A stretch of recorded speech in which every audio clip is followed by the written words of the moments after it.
আমি এই মুহূর্তে আছি ইন্দোনেশিয়ার জাকার্তার বালি ইউনাইটেড স্টুডিওতে এবং আমার পেছনে দেখতে পাচ্ছেন খেলা চলছে ফ্রি ফায়ার ওয়ার্ল্ড সিরিজে গ্লোবাল ম্যাচের। এবং আজকে বাংলাদেশের ম্যাচ কিন্তু আছে, যেখানে কিন্তু খেলছে টিম আরএসকে। এবং আমি যদি একটু পেছনে দেখাতে পাই, আমাদের টিম আরএসকে কিন্তু এখানে বসে আছে এবং এই মুহূর্তে কিন্তু খেলায় খুবই মনোযোগী। একটু বলে রাখি যে খেলা কিন্তু শুরু হয়েছিল 31 তারিখে এবং তারই কিন্তু ধারাবাহিকতায় আজকে ম্যাচগুলো চলছে, যেখানে বলা হচ্ছে যে উইক 2 এর ডে 1 এর ম্যাচ খেলা চলছে। এবং আজকে যে ম্যাচগুলো চলছে সেই দলগুলো কিন্তু অলরেডি খেলায় ব্যস্ত। বুড়িরাম ইউনাইটেড, ওয়াগ আমরা দেখতে পাচ্ছি যে আরএসকে তো আছে, এইচইবি হ্যাব আছে, ফ্লুকসও আছে, সহ আরো অনেকগুলো টিম কিন্তু এখানে খেলছে। এবং আজকের খেলার উপরে কিন্তু নির্ভর করছে বাংলাদেশের দুটো টিমের মধ্যে একটি, যে আরএসকে পরের পর্বে অর্থাৎ ফাইনাল ম্যাচে উত্তীর্ণ হবে কি হবে না। ফাইনাল ম্যাচে উত্তীর্ণ হতে হলে কিন্তু তাদেরকে, যে 18টা দল খেলছে সেই 18টা দলের মধ্যে পয়েন্ট টেবিলে কিন্তু কমপক্ষে টপ 12 এর মধ্যে থাকতে হবে। একটু পয়েন্ট টেবিলের কথা যদি আমি বলতে চাই, যে পয়েন্ট টেবিলে যে গত 3 দিন খেলা হয়েছিল সেই তালিকায় কিন্তু 1 নম্বর আছে ফ্লুকসো। তারা কিন্তু 178 পয়েন্ট নিয়ে এক অবস্থান করছে।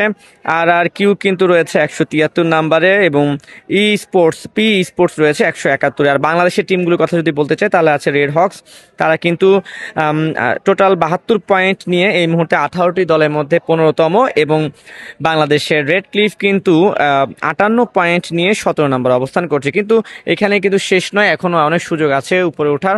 কারণটা হচ্ছে আজকে খেলা বাকি, কালকে খেলা বাকি, পরশু দিনের খেলা বাকি। এবং এই খেলাগুলো দেখার জন্য, খেলাগুলো দেখার জন্য কিন্তু বাংলাদেশ থেকে অনেকে এসেছে। তার মধ্যে আমার সঙ্গে দুজন কন্টেন্ট ক্রিয়েটার আছে, আমি একটু তাদের সঙ্গে কথা বলবো। আমার সঙ্গে আছে দিবস, তিনি একজন ফ্রি ফায়ার কন্টেন্ট ক্রিয়েটার, এবং আমার সঙ্গে আছে তাওহিদ। একটু তাদের সঙ্গে আমি একটু কথা বলবো। দিবস, খেলা তো চলছে, কেমন লাগছে, কেমন দেখছেন সবকিছু বলুন। এখানে এসে কেমন লাগছে? এখানে এসে ভালো লাগতেছে, খুব এনজয় করতেছি। এন্ড আজকে আমরা খুবই আশাবাদী, আমাদের বাংলাদেশ টিম আজকে খেলতেছে। তো যেহেতু আমরা এখন 15 নাম্বার টিম আছি, তো আজকে আমাদের অনেক বেশি কিল করতে হবে। এন্ড ইনশাল্লাহ আমাদের টিম এটা করতে পারবে। এন্ড আমরা 12 তারিখে ফাইনাল অংশগ্রহণ করবো। দিস ইজ ফার্স্ট টাইম মনে হয় এত ওয়ার্ল্ড সিরিজে এসে বা এই ধরনের একটা আন্তর্জাতিক আয়োজন দেখছেন, কেমন লাগছে এত বড় একটা আয়োজন? এতদিন আমি এই ফ্রি ফায়ার গেমের যত স্পোর্টস আছে সেগুলো আমরা লাখ লাখ অডিয়েন্সের সাথে টিভিতে বা স্ক্রিনে দেখতাম, কিন্তু এখন যখন আমি সরাসরি দেখতেছি আমার কাছে খুবই ভালো লাগতেছে। আর মনের ভিতরে একটা অন্যরকম ফিলিংস কাজ করতেছে, যেটা আমি ভাষায় অন্তরে প্রকাশ করতে না পারলেও আমার কাছে অনেকই ভালো লাগতেছে। আচ্ছা দিবস, বাংলাদেশ এত বড় একটা মঞ্চে খেলছে, রেড হক্স এবং রেড ক্লিফও কিন্তু খেলছে। আসলে বাংলাদেশে যারা দেশে এখনো স্থানীয় লোকাল পর্যায়ে খেলছে, তাদের জন্য এখান থেকে যদি কিছু বার্তা দিতে বলি কি বলবেন? তাদের জন্য বলবো যে আরএসকে যেহেতু এত বড় একটা পর্যায়ে আসছে, আপনারাও ট্রাই করেন। অনেক স্পোর্টস প্লেয়ার আছে যে স্বপ্ন এরকম একটা মঞ্চ, তো এরকম একটা মঞ্চে আসার পর আমার আসলে অনেক ভালো লাগতেছে। আমার এখন মনে হচ্ছে আমি যদি কন্টেন্ট ক্রিয়েটর না হয় এরকম স্পোর্টস প্লেয়ার হইতে পারতাম, তাহলে ব্যাপারটা অন্যরকম ছিল। তো আমি আসলে অনেক এনজয় করতেছি।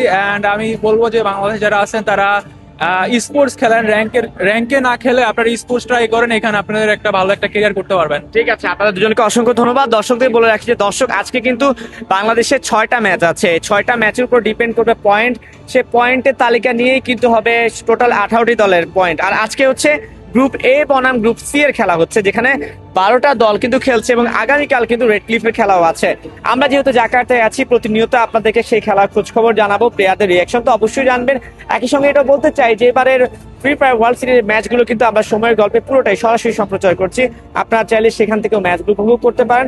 এখন এখান থেকে আপাতত এই ছিল আমার কাছে সর্বশেষ।